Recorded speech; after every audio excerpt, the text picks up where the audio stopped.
The 7 most important things I've learned about SEO this year. As we near the end of another eventful year in SEO, let's reflect on 7 important developments and takeaways that stood out. We're nearing the end of an eventful year, and so I figured it would be interesting to reflect on what I've learned about SEO this year. In the process, I realized that some of the points I ended up writing down have been lingering in the back of my mind for quite some time, but were confirmed this year. Here's what stood out to me this year so far. 1. Plan for what's coming and implement what works now. I see a lot of SEO professionals obsessing about new developments that will, or may, become important in the future while neglecting what's working well right now. They're neglecting to really do what's needed to hit their goals for 2020. Now, it's important to look ahead and see where the ball is going. In fact, that's essential for succeeding in SEO. But don't lose sight of what's moving the needle right now. And don't stop doing what's moving the needle right now. At the end of the day, it's your job to do whatever works now and in the future. Take whatever you learn about new developments you dig into, apply it to what you're doing right now, and include it in future plans. Tip: follow J.H. Shirk on Twitter for no-nonsense SEO and digital marketing insights. 2. Google has become a lot stricter about what content it indexes. Ever since the May Broadcore update rolled out, Google has been a lot stricter about what content they'll spend their indexing resources on. It seems they're done with being fed low-quality content. Rightfully so, most of the content that's being created adds little to no value. The downside of this is that it looks like there's a lot of collateral damage. While most established, authoritative sites can still get anything to rank, the little guy per gallon now needs to work twice as hard to get into Google's good graces. What's made this even more tricky is the fact that a few weeks later, Google started experiencing indexing issues. Many SEO professionals thought the issues they were having were related to this, but after it was resolved, their indexing issues persisted.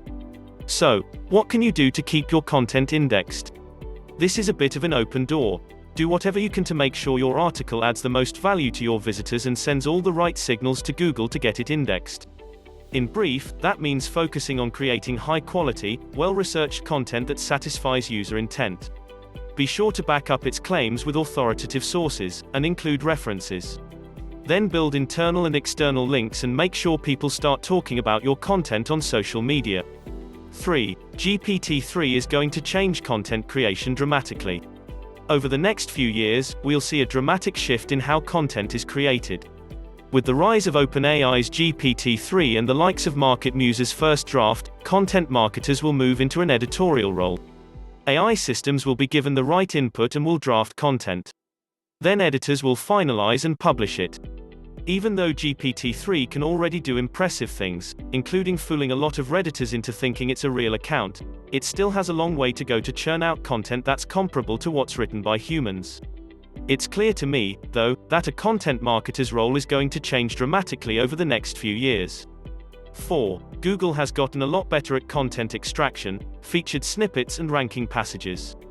This year we've seen a lot of developments when it comes to featured snippets. With Google's recent announcement about dramatically improving their ability to rank passages, I think we'll start seeing more exotic featured snippets and more zero-click searches. Google may even start combining multiple passages from different articles into single answers. Only God knows who'll get that click, if anybody even does. But as a Google user, I'll have a better experience if this helps me to satisfy my query much faster. 5. There's no one truth when it comes to your rankings. Regardless of whether your rank tracker updates daily, bi-weekly, or monthly, it's never going to give you the exact positions for your queries. Put simply, it can't. Why? Because of previous search history, location, freshness indicators, experiments being run by Google, new content making its way into the SERPs, and more. Rankings are a snapshot of a partial truth, an approximation of what you can roughly expect them to be. Nothing more. I'm not saying there isn't a use for rank trackers anymore, because there is. They're useful to keep track of your positions, but it's not smart to rely just on them. Always combine them with Google Search Console and analytics data to get a better picture of how your SEO performance is evolving. 6. Consistently sending the right signals is key. Although it's not a sexy subject in SEO, consistently sending correct crawling and indexing signals to Google is key if you want to see predictable crawling, indexing, and ranking behavior. This especially holds true in the current situation, where Google has temporarily disabled the request indexing feature in Google Search Console. While this reduces your control, if you stick to all of the best practices around crawling and indexing, you should be fine. With all of the new SEO developments going on, it's easy to lose sight of the basics such as canonicalization, robots directives, robots.txt, sitemaps, and internal link structure. You want to keep Google from having to create their own definition of your canonical URLs. 7. Even Google suffers from serious bugs.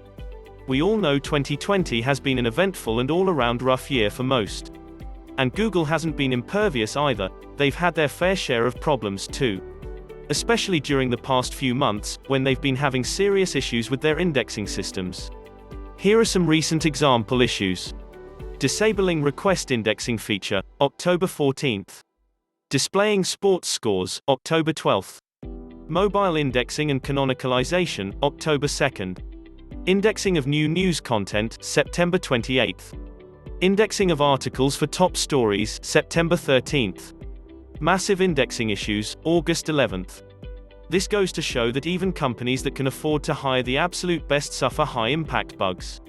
Maybe Google will return the request indexing feature for Christmas. We'll see. This video is credited to Search Engine Journal. If this is the first time you are watching our videos, make sure you click the subscribe button and turn on notifications for more useful digital marketing videos. If you need help or want to discover more what was covered in this video, click the link on the description below.